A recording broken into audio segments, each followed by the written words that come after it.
gonna give me the skins or what? Trey, this is your mother.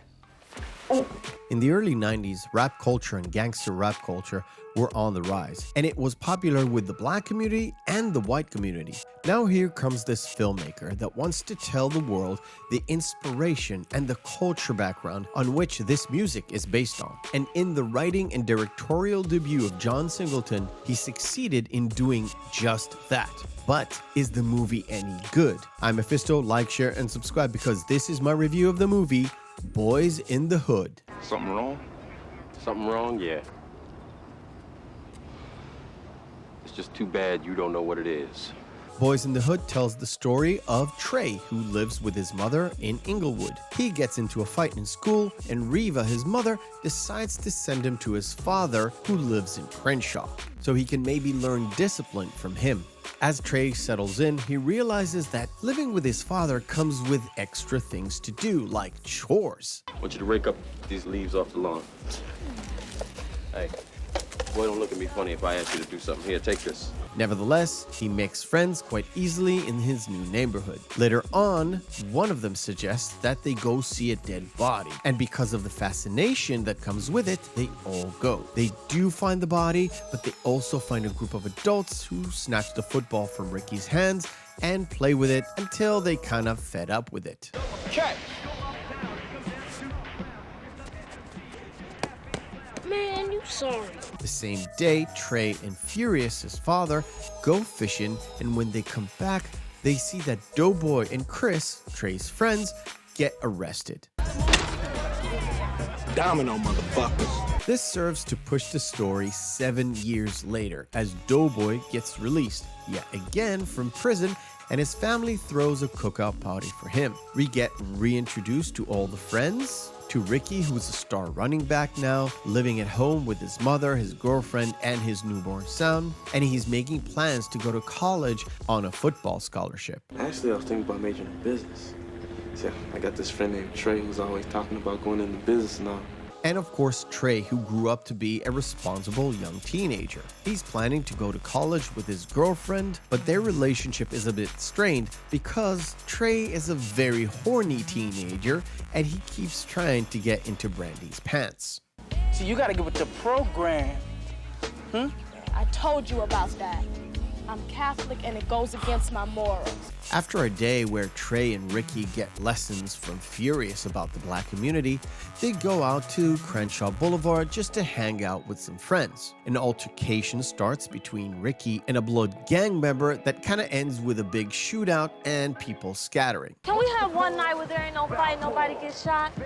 Shut up, bitch. Later on that night, Trey and Ricky get pulled over by the LAPD, and Trey learns a valuable lesson about the police brutality and racism. But it's not the one that you think. That's why I took this job. I hate little motherfuckers like you.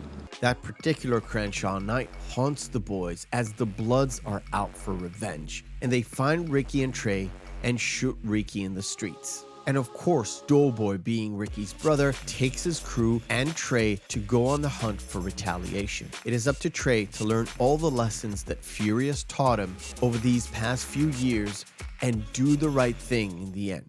You bad, you gotta shoot somebody now. Well, here I am. Come on, shoot me. Regardless on how far removed from me this place is, I love this movie from the very first time I saw it. On the face of it, it's a slice of life movie about real life in the hood, but deep down inside, there's a lot of messaging and trying to bring to the audience a lot of truth beyond the glamorization of gangster rap. This movie is not easy to watch, and it is not easy to consume. John Singleton showed us everything from within and how that community deals with the outside world. Singleton reduces the entire population of South Central into a few characters in the movie. The gangbanger, the athlete that is gonna make it out of the hood, the teenage mom, the single mom, and the single dad. But it's not just the dark, because Singleton is trying to stay within the realism and his own critique on the community. And that's why Trey represents the hope and the goal John thinks the black community should strive for. In simple terms, study, do the hard work, and you can set yourself up for a future away from the hood. Or, as Furious tried to tell people, turn the hood into something desirable. Stay and build rather than stay and destroy. Black owned with black money. Just like the Jews, the Italians, the Mexicans, and the Koreans do. As for acting in this movie, Cuba Gooding Jr. embodied that regular high school kid. Hormones raging, cannot wait to have sex, but still a normal kid that has plans after graduation and intends to do something with his life. He is the envy of his own friends, mainly Doughboy, that sees him as that guy to aspire to. That one who gets legit out, but not via sports. Gooding did such a great job, and you can see all the range of emotions in this movie alone, from happy to scared to angry to everything in between. Apart from the role he got in As Good As It Gets and Jerry Maguire, this is my favorite Cuba Gooding Jr. performance. Never thought I'd be crying in front of a female.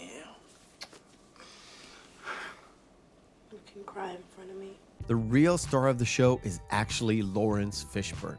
Long before Morpheus and much farther away from Apocalypse Now, Fishburne did this movie. Furious by name, furious by nature. It is Furious who teaches Trey to be a man. It is Furious who is the symbol of Singleton's critique on the missing fathers in these young boys' lives. Furious is also that man who stands on the soapbox telling you how it is, but also offers redemption and a solution. Furious's Sermon on the Mount is Singleton's way of pointing out a finger and telling us outright what he is thinking. And boy, how Lawrence Fishburne delivers on that performance. For the same reason that there's a liquor store on almost every corner in the black community. Why? They want us to kill ourselves.